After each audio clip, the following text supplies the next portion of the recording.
How to grow your YouTube channel fast. Have you been struggling to grow your YouTube channel? Hey, it's hard, it's difficult, but there are some tricks and some steps you can take to really accelerate that growth. And in this video, I'm just going to give them to you. There you go. I'm going to give you all those steps, and we're getting ready to start now.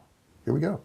Hey, I'm JR Fisher. Thanks for checking out my channel. Thanks for checking out this video. I'll make it worth your while. Do me a favor and subscribe below, hit the bell, turn on bell notifications, all notifications, so that you're on the VIP Fisher family list and I can notify you every single time I do a video. I mean, hey, I've sold millions of dollars of both digital and physical products online, and in this channel all I do is share that stuff with you so that you can get good results also. In addition to that, I want to give you one of my courses. It's below. It's a $97 course, absolutely free for a short period of time, so you need to hurry up and do that. Click that link down there. No credit card required. So we want to grow your channel, but what do? We need steps. I got them. Let me give them to you. Here we go. This first one is a big one. This is the one that kills most YouTubers. I see it over and over again. I'll see people who start channels and they get like 100 or 50 subscribers and they never get any growth. They never really grow from there, and it's really because of this one thing. This one thing, you know, even if you did horrible videos, I mean really bad videos, they had to have good sound though. You gotta have good audio. If you did bad videos and they really weren't that helpful, if you did this one thing right here, you would still end up growing your channel. So this is the one big thing. You ready for it? Number one is to commit to posting to YouTube multiple times per week. Sorry, got to do it multiple times per week. It's a big time commitment if you really want to grow a YouTube channel. Now you may say to yourself, well, I see big YouTubers and they only post once a month or once a week.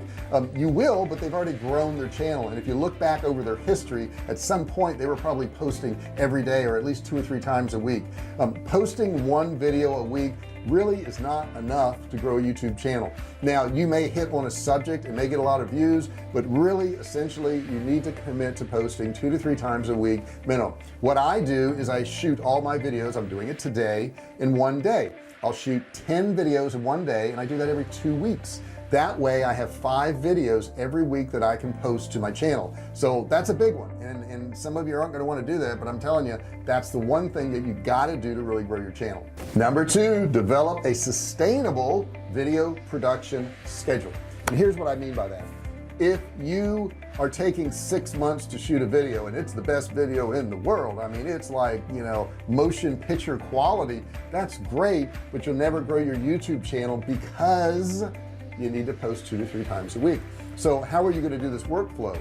You're going to need to set up scripts or bullet points. I always have my computer here, that way I can glance down, I can cheat a little bit, but I've got, you know, my bullet points down here that I can talk about to you, but I'm organized. Okay, and then I do my pre-production so that everything's set up. All my lights are in here, I've got everything set up, you know, the angles right and all that. And this particular room is my office, so I can leave it set up. If you can't leave it set up, I get it. Not everybody can do that, but I'm fortunate that I have the space to do that. Now in addition to that, after I shoot my video, I take the video and I don't do all the editing. I can do all the editing, however I couldn't shoot as many videos if I did, so I hired somebody to do the editing. But before I give it to that person, I actually edit the videos before I give it to him. I take out all the mistakes and the things I don't want in there, because he doesn't know which things to take out and which to leave in. I do know that, so I'll take all that out, and then he takes it and makes the video look better. So make sure you've got a workflow that's gonna work. If you've got a broken workflow, if you've got a process that's going to take you too much time or it's too complicated, then you're never going to be able to get out that 2 or 3 videos a week. If you do have the luxury of a particular space where you can shoot your videos, make it look good. You know, have your lighting right. I have some padding on both these walls here to absorb some sound. I've got a backdrop here. No, that's not a real brick wall, sorry. I've got a light over here. We've got my ClickBank award right here. So you know, it's all set up to do videos. It makes it easier to do videos that way. Number 3, begin with an interesting hook. In the beginning of this video, I told you I was going to give you information on how you can grow your channel, get more subscribers, and give you all the steps, and that's exactly what I'm delivering on. So you have to give them that hook in the beginning and then actually deliver on it in your video. Number 4, keep titles and opening credits short. And what do I mean by that? Well, in the beginning of your video, the people want to get to the meat of it. So a lot of times people will have, and we've removed pretty much all of these now, they'll have like a little intro video. they don't care about your intro video. They don't. It may make you look cool for a second, but they may click off and never hear your content, which is what you really want them to do. So I would say if you have an intro in there, man, make it quick, like 2 or 3 4 seconds, if that. Or erase it altogether and just get to the content, because that's why they clicked on your video. It's really important that you get to the meat of things right away. Now, the only thing I do in the beginning of some of my videos, I'll tell you that I've sold a bunch of stuff online, which we've done millions of dollars, and I'll let you know I've got some freebies. I got a free course down there. I may ask you to subscribe or like, but then I get to the video. So that's what you need to do. You need to get to the video and get to the information. Number 5, add end screens. You got to understand, for your videos to be shown to other people, for YouTube to say, hey, we want to show these videos to other people, the number one thing they look for is if your videos keep people on their platform. They want to make sure people stay on the platform. Why? Because they make money on videos that they can run ads on. If your videos take them away from the platform, they're not going to like your videos. They're not going to show them to a lot of people. So if you add end cards in there, which I will add at the end of this video, and if you check out one of these videos I'm going to put on the end, you can really grow your business. But if you add those end cards in your videos, that will keep the people on the platform. That is relayed back to YouTube, and YouTube can say, hey, this video is keeping people on the platform for an hour, and this other video is keeping them on the platform for 10 minutes. Which video do you think they're going to show to more people? Makes sense. So make sure you have those end cards. They're easy to do. I have other videos on that, but check that out. Add end cards, super important. Now I will say, when you add these end cards, they tend to work better while you're still talking on screen and where you can just point to them. Okay, so try to time your end cards so that you're mentioning the end cards and they're still on the screen, so that the people can click on them and you can give them instruction to click on those end cards. Now if you really want to enhance this, you can say, hey, check out this playlist right here that has several videos in here on the subject that you're interested in, because playlists are the same thing as an end card, but it takes them to a whole bunch of videos that they can watch in sequence, thus keeping them on the platform that much longer. All you have to do is click to add that element and then click the create button, and you can decide how long it's on the screen too. Now you're going to have some choices. You know, you can do a video or playlist, you can have subscribes, you can have channels, you can have links. Obviously if you put a video or playlist in there, that's going to keep them on YouTube that much longer. Once you've decided what video you're going to put on there, you can either choose a recent upload, you can put the best for the viewer, you can choose a video or playlist. Now I feel like YouTube is smarter than me. Yeah, kind of, sort of, right? So I would rather it be best for the viewer, because YouTube, before they came to my video, knows what that person was watching. So maybe they're watching something on SEO and they came to my channel to grab something on SEO, so they're probably going to show one of my videos that has to do with SEO in addition to the one they just watched. So let YouTube make that decision. Let it be best for viewer. I would always check that option. You can also promote your channel with website clicks or channel subscriptions or LinkedIn screens like that. But I really like having the videos in there and letting YouTube choose. Make sure when you're doing your videos also you have a goal. What is your goal in that particular video? Is it that you want to get more subscribers? Is it that you want to boost your channel in the algorithm? What is it? Are you trying to sell something in your video? There should be a goal. If you can't say what the goal of that video is, then you need to go back to the drawing board. Okay, you need to make sure you have a goal on every video.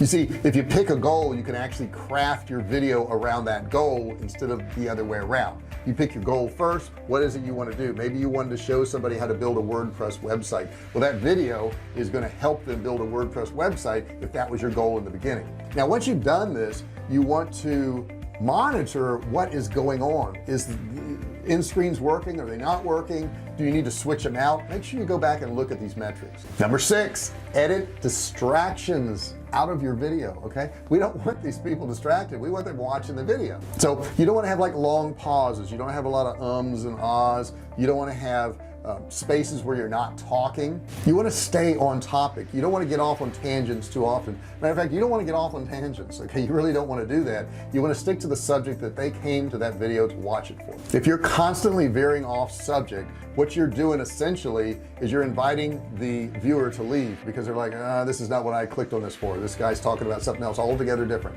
So make sure you don't do that. Number 7, design thumbnails that people want to click on.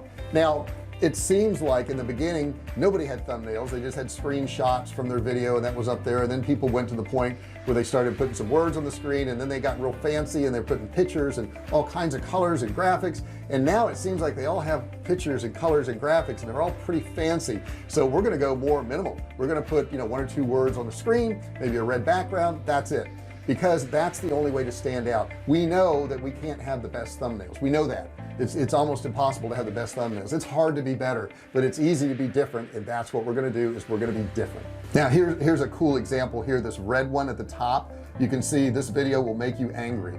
Okay, well, what's that about? Well, I know one thing, it's got 5.7 million views, so that tells me something right off the bat right here.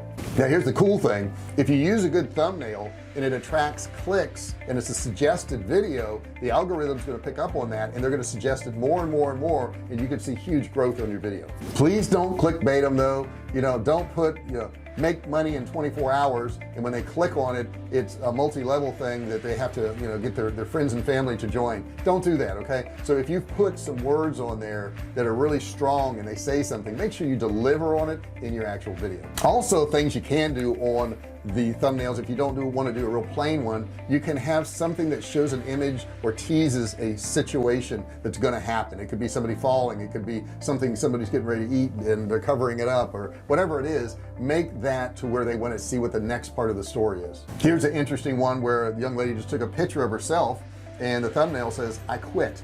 Okay, how I left my full-time job. That's a pretty interesting thumbnail, and it's a great title. Make sure you also design your thumbnails to where people can see them. Now YouTube will tell you that it needs to be 1280 by 720, which is fine if somebody's on a laptop computer, but most people are on their phones, and if they're on their phones, you got to make it to where they can really see it small. I almost suggest you uploading your video, looking at it on your phone and deciding if you want to keep that thumbnail. In most cases you won't want to, because it's just too small for your phone, and understand almost everybody's on their phone nowadays, guys. Don't make them for a laptop computer or desktop computer. That's not where they're viewing them. Number 8, test your thumbnails. You don't have to just do one thumbnail. Matter of fact, I recommend you doing a split test on thumbnails and putting 2 up there. You're going to need a tool to do that, and it's called TubeBuddy. You'll find a link below. You can get a free account, you can get a paid account. If you get the paid account, if you use my link, you'll get 30% off. So check out TubeBuddy below. And number 9, create longer videos. Don't do 1 or 2 minute videos, guys. You won't get enough watch time. If you think about it, if you've got 2-minute videos and people watch 50% of it, the most watch time you can get is a minute. If you've got a 10-minute video and they watch 50% of it, you get 5 minutes. That's 5 times the amount of watch time from one video. Make sure your videos are at least 10 to 14 minutes long. That's what YouTube needs for their algorithm. And the last suggestion I have for you is go live on YouTube. I do it once a week, sometimes more, but every now and then if you go live, you're going to pick up some people who have never heard of you, never seen you before, but they got some notification that there's a live video, or maybe they're looking for live videos, they find you that way. So the point is, go live every now and then. It's not going to be as polished, it's not going to be as perfect, but if you prepare, if you have an outline as to what you're going to talk about, it can still be really good, and that can help you build your audience. I hope you enjoyed this video. I hope you found some of these tips helpful. If so, put your comments below. Let me know what you're doing to grow your channel. Let me know about your channel. Maybe I'll check it out, maybe I'll subscribe. Put your comments below. I really appreciate it. If you have questions about any of these things, don't forget to put your questions below either. I really would appreciate if you did that. Love conversing with you guys. Also, like this video, give me a thumbs up, thumbs down, whatever, you know, give me one of them, give me some reaction. Don't forget to subscribe to this channel. Don't forget, bell notifications, ring that bell down there, turn on all notifications. When you do that, you join the Fisher family, the VIP group that gets notified before anybody else. So you're going to be special. That's really important. Don't forget, grab my course down there, $97 course for a limited time. You can get it absolutely free, no credit card required. Thank you so much for listening to this video. I'll see you in the next one. Hey, thanks for watching my video. Don't forget to subscribe to my channel and click that little bell right there so you can be notified every time I do a new video. Also, click on one of those videos there. Keep watching on my channel.